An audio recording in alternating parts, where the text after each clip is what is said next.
everyone. I'm Suzanne Boyd, and I'm here with Stephen Kaiser and Casey Cochran, the founders of Fit Food Fresh. And I'm here to kind of help them debut their new show. Are you guys excited about this? We're pretty excited. You guys show a little more excitement than that. We're overwhelmed with enthusiasm. We're afraid of what we might say. No, well, there are no rules. There are no rules with Facebook and YouTube. You can say whatever you want. Okay. So we're debuting this new show. It's called Kitchen Fires with Casey and Kaiser. And kind of tell us the reason behind, we came up with this name the other day when we were doing the run through of the live show. And I think you said it, right? Because you were actually talking about a kitchen fire. Right, when we first started, we kind of had to make up a reason for the show not to continue, and we had to make up a kitchen fire. Yeah. But Casey's got the better explanation for it. Well, the premise of the show was going to be, or is going to be, going behind the scenes of other businesses and talking with entrepreneurs about the things that, maybe the stories that you don't always hear when catastrophes happen, and the kind of creative resolutions and solutions that you find, because the entrepreneurial path really doesn't have a rule book or a map to follow. So that's really the premise of the show, and the story came from our story where we had a kitchen fire Early on in our career at Fit Food, for our entrepreneurial path with Fit Food Fresh. We were very small. We had a caterer who was making our food at the time. We went to a very large call center, and it went over very well. And we went back to notify her that we were going to have 200 people starting very soon. She felt immediately overwhelmed. We were excited. Did the first half of the cook that week, and we delivered the food Monday, and then she sent us a text basically saying, I quit,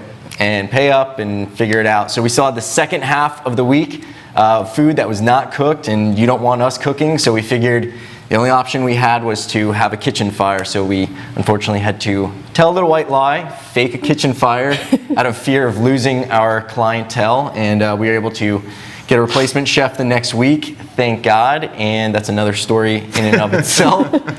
But that's kind of the example. So that's where the term kitchen fire comes from. Kitchen fire was actually an excuse that you used in order to, because you couldn't fulfill all those And meals. it describes an emergency, and you know, the food business. So it's like a triple entendre, maybe. Yeah, and it's just the more important thing is to realize that not to panic and try to figure out a solution. And that's what we're really trying to illustrate here with our stories. So what I love about this live show is, you know, even though you guys have a food delivery business and you started this business from scratch, it's not about food or fitness. This is more about how you got through this whole process of starting your business, some of the fires that you put out along the way, right? Exactly, and we have a lot of friends who are also entrepreneurs, so those are some of the stories we love sharing, is when we get with them and we're able to say, like, this is what happened to us, this is what happened to you, and we go back and forth. And and we're very transparent. We love sharing information. We love sharing our scars and telling people like how to evolve from things, but hopefully avoid what we've done. and we find that sometimes they don't want to give it back, so we kind of just try to make them comfortable and be like, look, you can ask us anything, we'll tell you how we did it, and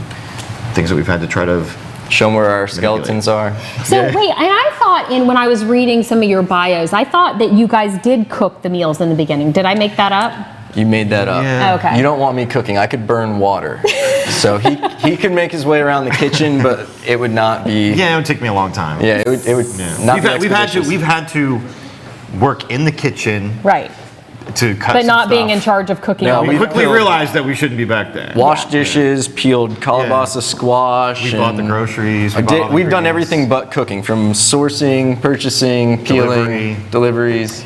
So let's start from scratch. Like how did this whole business start? So Casey and I had other businesses, and we were on a similar company. Both actually two different companies actually. And he had told me about his, and I told him about mine, and he was like, listen, mine's actually pretty good. I was like, well, mine's not that great.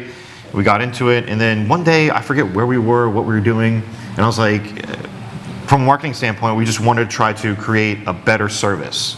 Not necessarily make the food, but buy the food and give a better customer service experience, really. Because you guys had been, I assume, clients or customers of food delivery businesses in the past? He was on, I won't mention the names, I'd bounced around on a few by that point, and I'd noticed like they either had the food was great, or the customer service was horrible, or the customer service was horrible, but the food wasn't great, or they auto-billed, or they sent stuff that I didn't want, and he was experiencing the same thing. So we're like, why can't anybody just do everything the right way, get the food? So our original idea was, let's have someone else who knows how to make food make the food, work with a caterer, somebody else, and then we would just provide customer service and marketing, because his background was marketing, mine was, I had a call center, a nationwide network of attorneys, and I figured if I could keep attorneys' bars clean, could probably keep some people buying food happy. Right. And we just got deeper and deeper into it. And people eat food. People eat food. People love food. Yeah. They need it. So,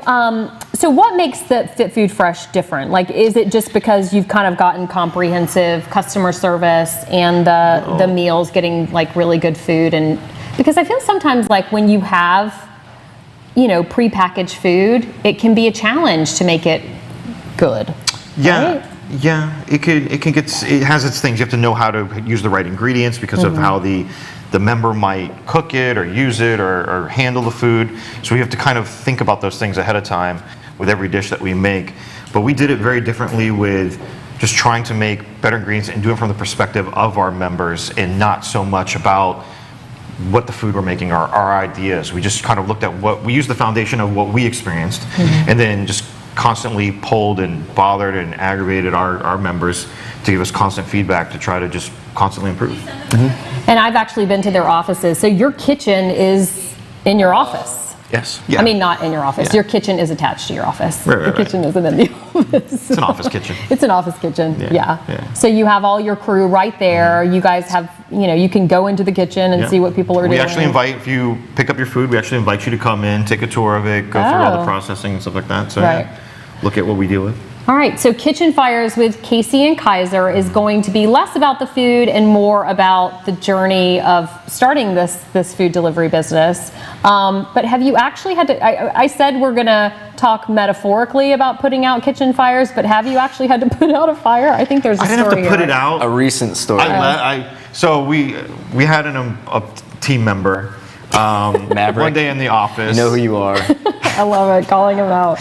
Is that his real name? He was afraid of. His He was. real name. I was in the office. Maverick Cruz. Side note: he got an interview when we weren't hiring based on his name alone. Wait, his real name is Maverick Cruz? Stop. Maverick Cruz Irwin. His last name's Irwin, but middle name is Cruz. So his parents must have been like huge, big Top Gun fans. And actually, his brother's name is. I feel like we need to bring him on the show. Max BT Irwin for Max Beyond Thunderdome Irwin. His parents are pretty cool. Yes, I want to meet these people. All right, so what did he do? He's on this afraid of identity theft thing. So he takes his mail that he gets, like his bills, like just a credit card statement, which doesn't have your whole credit card number on it or anything like that. But okay. And I come and I watch him literally grab a wastebasket, put it in the middle of the street, filled with his mail, and lit it on fire. And I just sat back and I was like, our landlord doesn't it was like us. controlled. It was a controlled environment. There was concrete. There's nothing that could really happen. I mean, the wind could have knocked it over and it could have blew, and that would have been bad. It would have been a different direction than our place, so we would have still had a kitchen. But yeah, it was really a real fire. Did you have to have a conversation with him about not to do that, or no? Because I wasn't know how I felt about it. I was because it was entertaining, and they provide endless content and amusement. So it's like you don't want to hinder that. Yeah, I understood what he was trying to accomplish, but at the same time, I was just trying to let it unfold. And we have a shredder.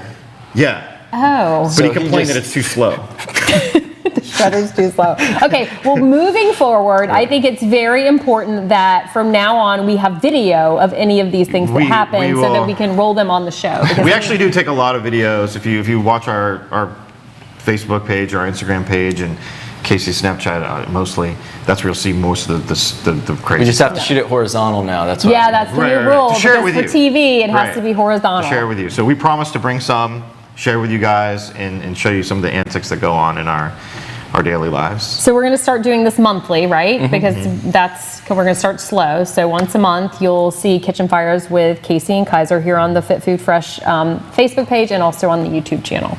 Yeah. And we're looking for people to interview. So if you've got a business and you've got some stories to tell, reach out to us, let us know, and maybe we can hear about some of your war stories and see some of your scars.